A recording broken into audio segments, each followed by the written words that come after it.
New Orleans is sinking. The changes over the years are obvious to those looking at the city's infrastructure. Streets are caving in and walls are cracking throughout the city. The sinking of the land is nothing new. It's been happening over time for more than 100 years in and around the New Orleans area. But now it's worsening. Every year, New Orleans sinks by about 2 inches. And grim estimates of the subsidence rates predict that most of New Orleans could go underwater by 2050. But is there anything that can be done?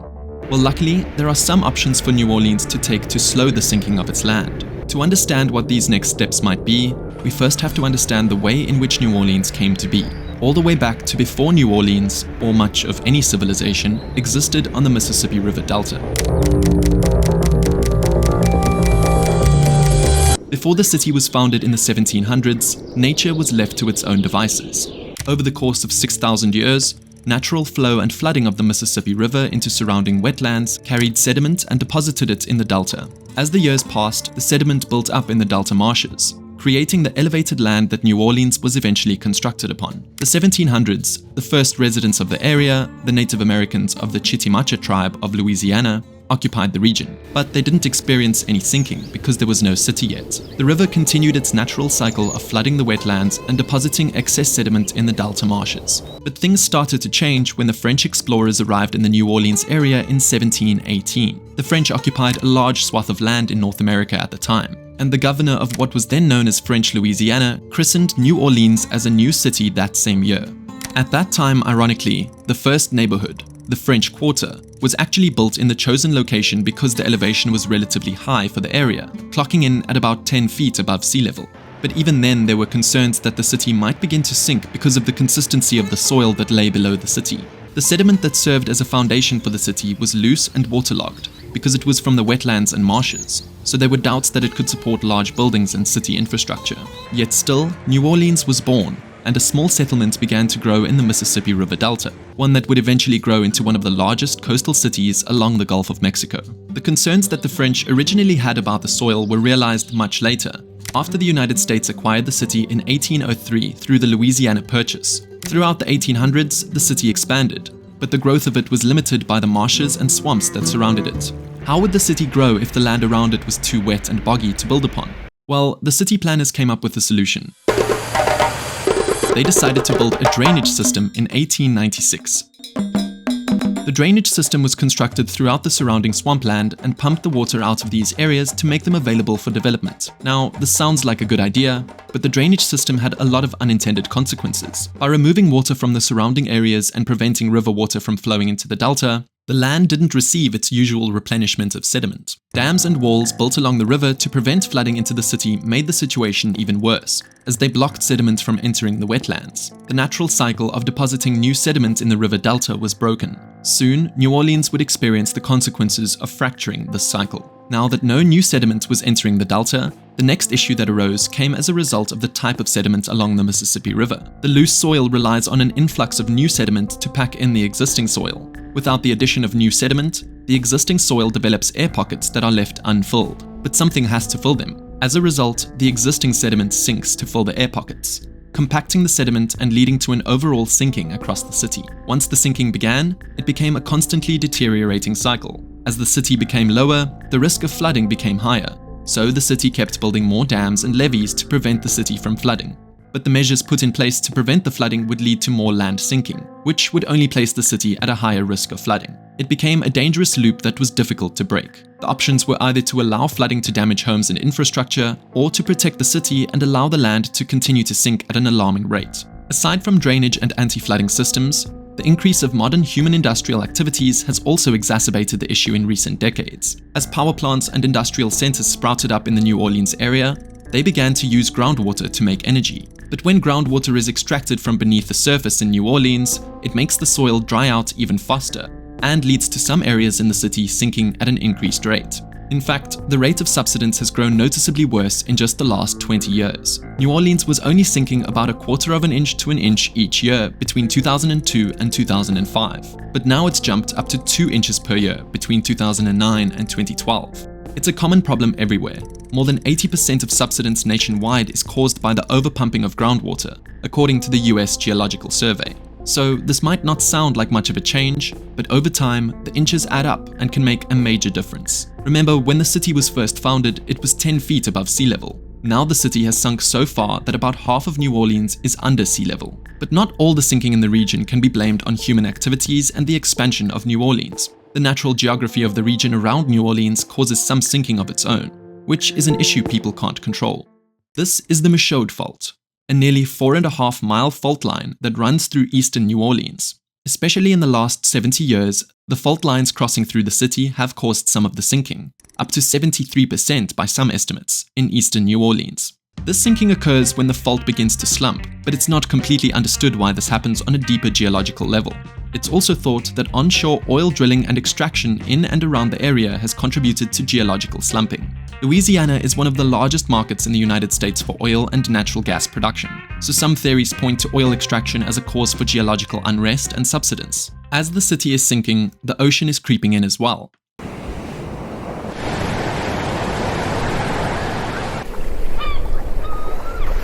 Without sediment deposition and the flow of fresh water into the marshes and wetlands, saltwater from the Gulf Coast has had the chance to move into the wetlands.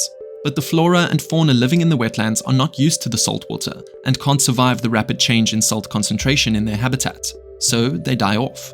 The issue with this is that the plants anchoring the soil in the wetlands die, leaving the sediment even looser than it already is. The loose sediment along the shoreline can be eroded easily by the saltwater flowing into the wetland, carrying away the little amount of sediment left and transforming the wetlands into open ocean over time. In fact, since the 1930s, soil erosion in the region has transformed a huge swath of land, almost 2,000 square miles of cypress swamps and marshes, into ocean water, just like this. Changes in the global climate have also added to the danger of New Orleans ending up underwater.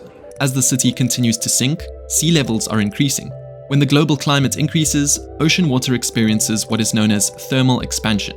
As water grows warmer, its volume increases and it takes up more space. So warmer water means higher sea levels. Sea levels along the United States coastline in the Gulf Coast, where New Orleans is located, are expected to rise 14 to 18 inches in the next 30 years. This makes the situation more dire for New Orleans, which will continue to sink below sea level as the sea level rises, making flooding even more likely than it already is. We have already seen the damage that subsidence and heightened flood risks can cause in New Orleans.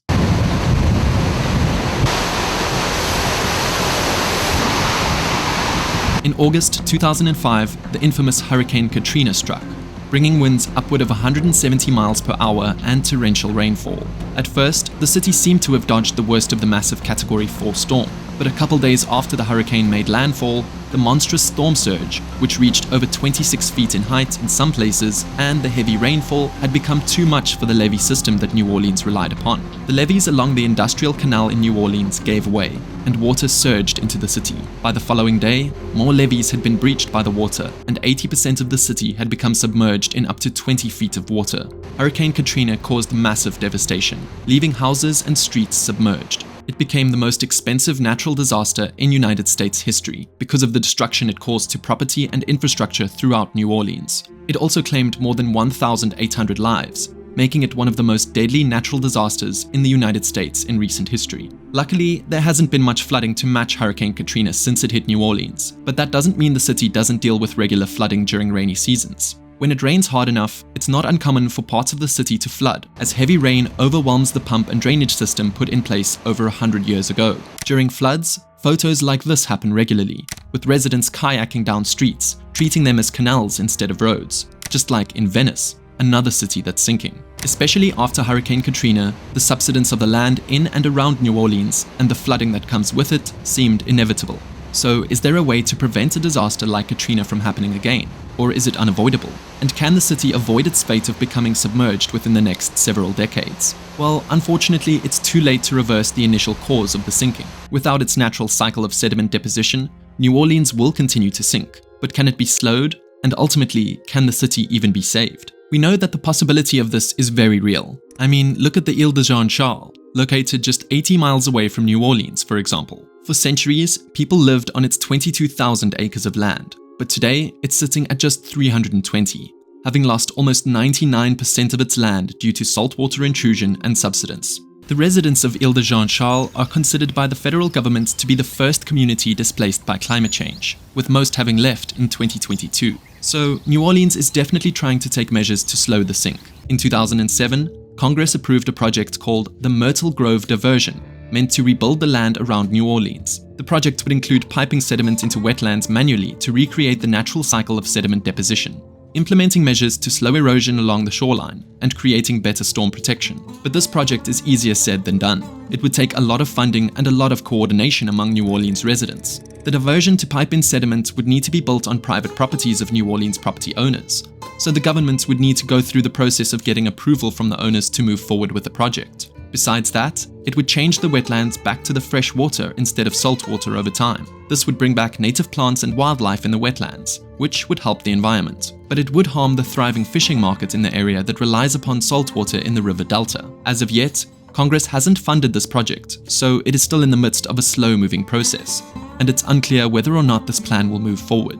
Other ideas have been pitched to save the city. One suggestion focuses less on reversing the erosion of sediment and instead aims to manage the amount of water storage available in the city. The city would build canals capable of storing excess water during rainy seasons to prevent extreme flooding. These canals would then transform into recreational areas like parks and pathways during dry seasons. This project would try to find an intersection between an attractive landscape and water retention. This way, the city would flood less, and New Orleans, though still sinking, would suffer less damage because of the influx of water. Even though this idea holds potential for curbing flooding in the city, it hasn't panned out as of yet as a chosen solution for fighting the land subsidence, especially since it doesn't really fight the actual sinking of the land, and instead just fights the damage it causes. Instead, for a long time, the New Orleans government was trying to protect the sinking city simply by reinforcing levees around New Orleans, by adding more concrete and clay, making them taller and stronger. But after Hurricane Katrina destroyed the levee system in the city, the Army Corps of Engineers embarked on an ambitious project to construct a flood-resistant system around New Orleans. It's essentially a 133-mile perimeter around the metro area, not including a further 70 miles of internal risk reduction structures, and provides protection for 5 parishes: Orleans, Jefferson, St. Bernard, Plaquemines, and St. Charles. It was meant to ensure that a Hurricane Katrina situation would never again strike New Orleans, and it cost a huge sum of $14.6 billion. But less than 11 months, yes, just 11 months after it was built, the levee system began to sink, and it was predicted it would be obsolete by 2023, literally within just 4 years. So a further $3.2 billion had to be allocated to it in 2021, so the levees would continue to provide protection for hopefully another 50 years. And while it's supposed to be good enough to protect against surges from 100-year storms, or those with a 1% chance of occurring in any year, it's now deemed not enough. In an era marked by rising sea levels and more intense hurricanes fueled by global warming, the system may have to be boosted to survive against 200-year storms. These periodic issues will add hundreds of millions of dollars to the bill. And of course, it doesn't solve the issue of the entire city sinking. It's just a temporary fix to reduce the risk of flooding. Eventually, the levees, no matter how tall, will not be enough to save New Orleans. Finally, in 2018, the New Orleans city government knew it had to act to save the city, and shifted to a different approach. Since then, it has started 6 projects with the goal of building green infrastructure that will help lessen the strain placed on their stormwater drainage system during rainy periods. The green infrastructure is supposed to be environmentally friendly while also diverting about 55 million liters of water away from the drainage system. The idea of the new plan in New Orleans is to find a way to live with the influx of water and manage it rather than trying to fight the water, as the city has done for years with its intensive pump and drainage system and its levee reinforcement plan. The city hopes to add 15 more projects to their list by 2035 that would continue to divert millions more liters of water to new storage spaces. As a part of this environmental initiative, multiple nonprofits have popped up in New Orleans to help combat the sinking in their own ways. One project currently underway has decided to forego the complicated drainage systems and engineering and turn back to nature as a solution. Known as the Sustaining Our Urban Landscape, or SOUL project, the effort aims to replenish New Orleans' local tree population. During Hurricane Katrina, the city lost between 100,000 and 200,000 trees, which has increased the potential for flooding damage because trees naturally absorb floodwater. They act as sponges of sorts, absorbing stormwater through their roots. The project aims to plant local trees like the bald cypress and live oak trees, which can absorb 3,300 liters and 4,800 liters of stormwater each day, respectively.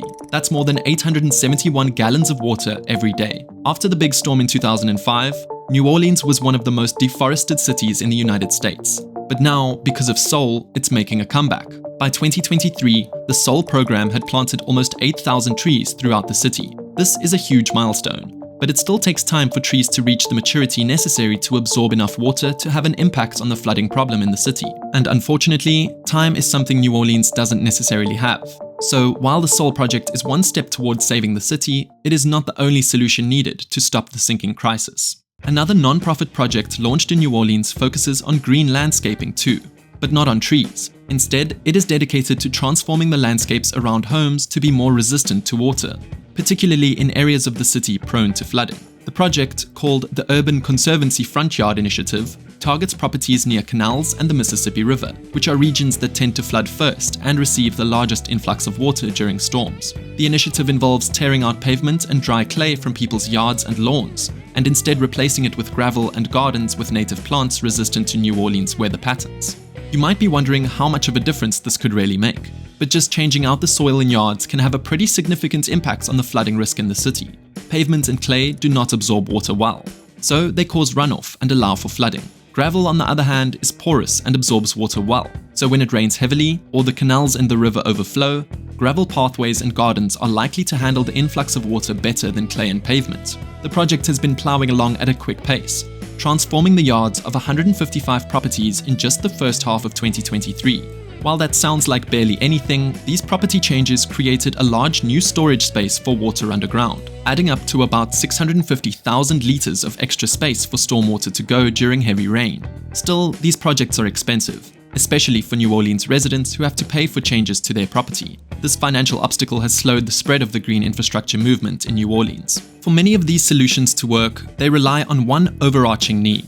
The mindset that New Orleans has functioned with for a long time has to change, for both residents and the government alike. For many years, the city was trying to fight nature by building levees and walls to keep water out of the city.